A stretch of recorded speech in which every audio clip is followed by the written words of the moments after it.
I'm delighted this evening to be with Mikko and Laukkanen from Nuar Architecture and Development. So, Mikko, huge thanks for joining me on this bank holiday weekend. Thank you, Brendan. So, in terms of your background from architecture school, your company is Nuar Architecture and Development. Can you let the listeners know what Nuar Architecture and Development is about, and yourself as well? Your background is about 20 years working in the architectural field. Yeah, that's right. Kind of makes me feel old hearing that. I've been working in architecture for 20 years, basically since the age of 18 when I first finished high school. About 10 years of that now has been focused on residential architecture. A lot of it has been working for property developers as well. I do tend to have, at any given time, a mix of a few smaller residential projects and then some property development projects as well.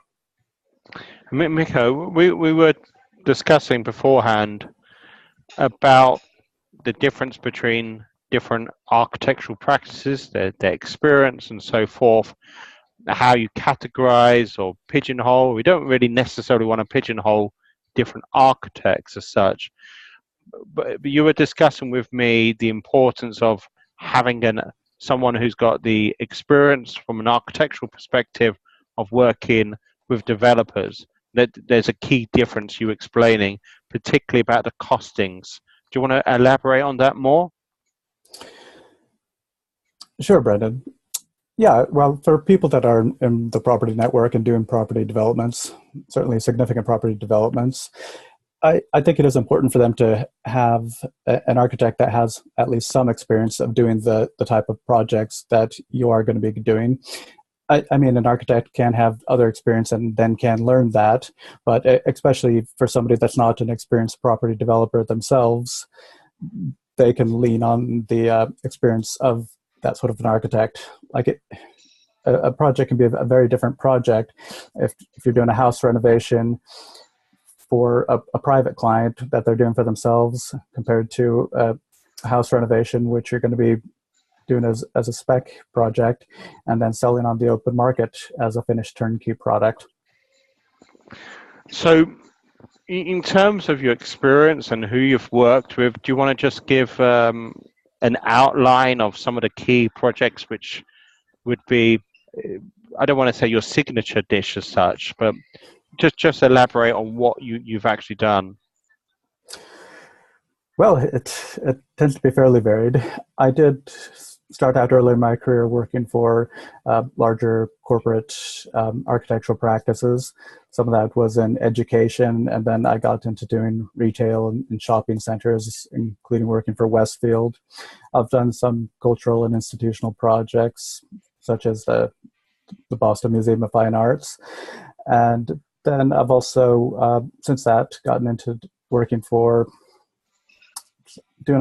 some decent-sized development projects, including projects of 220 houses. I've got a Sorry, slow down, 220 houses? Yeah. I've got a project for about 45 houses, which I'm working on right now. That one is going a bit slowly, sort of step by step through the different stages. And so it really does vary. I've had a few blocks of flats which have been in the 40 to 45 range as well. Although you were discussing with me before we went on the video that it's not really the size of the unit which is important, it's the understanding of the developer mindset and also the costings associated with a development project compared to someone's individual own home. Yeah, well, if you're doing that sort of volume house building, there's not a huge difference between building one house and building 200 houses in the exact details of the house. A lot of them do put probably significantly too much focus on trying to keep their construction costs too low, a lot of times at the expense of quality. So it's good to also have some experience from working for private clients and for commercial clients to not get too narrow of focus. But even on one of those projects with 200 houses, you might be only working with 10 or 15 different house types that you're just going to be designing each of those and then repeating them and piecing them together. So there's a slight difference between a low-rise development of houses and then a high-rise development. There are some technical differences if you're doing quite a tall residential building, but I've done a few of those as well. Sure. Mikko, Mikko. We were discussing about the event which you're speaking at on the 13th of September. There's a number of other speakers there. Neil Mangan, who's estate agent. You've also got Augusta Oyunki Lumia. You've all got hard names to pronounce apart from Neil. Neil's and Jenny Thompson's a nice, easy name as well. Augusta from Foster de Nova. She's a partner there. Jenny Thompson, who you know better than I do. I've done a video interview. I've had amazing feedback on the video interview. Even I was speaking to Luke this afternoon, who watched it. It's really people really keen on that interview. What would you say about Jenny yourself, Mikko? I actually, well, I had introduced you to Jenny after having worked with her on a project last year, and it was after we were trying to have another planning consultant working on a development project for 4 houses, and he wasn't able to answer our questions or deliver what we needed so to meet our deadlines. So I found her through LinkedIn, and she did have the sort of experience I was looking for. Basically, I tend to prefer to work with somebody that is set up somewhat similar to myself, that they are a fairly senior person so that they do have a lot of that sort of experience. And then they're working by themselves independently, so they do have the flexibility and the time to focus closely on your project. So yes, it's been a good experience working with her, and I'd certainly recommend her to other people, as I have already a number of times. Sure. Mikko, in terms of presenting on the 13th of September yourself. The other aspect there is the costs of somebody. Like if you're working in a big company, there's all the company overheads. So the fees are typically going to be about 3 times as high for somebody that's in to get a project done through a big company compared to somebody working by themselves. That's the case with myself, and that's the case with Jenny as well. Sure. Mikko, in terms of the takeaways from the 13th of September, can we just focus on what people will be getting from your presentation? One of the main things I like to do is to try to share as much of my experience, what I have learned over those years working in different project types. So I like to do that a bit in a story format through case studies. I'll show a few of my past projects and a few of my current projects, telling some of the stories about each of those, from the planning side to the financing side, what had been difficult, how we overcame those problems. So basically, to try to enable people that are doing property development to therefore benefit from my experience themselves, and also to then see if I am the type of person who they might like to work with in the future, doing joint venture projects together. So that's and you have an interesting project at the moment with yourself, and I won't name the architect, but another architect. So that's an interesting scenario set as such, thinking outside of the box. Mm-hmm. Yeah, that was somebody that I had met at your property summit last year after I presented. He was interested in doing moving into doing similar sort of work as I was. So I got to talking to him. He was initially looking at working with me as a sourcer to try to identify sites.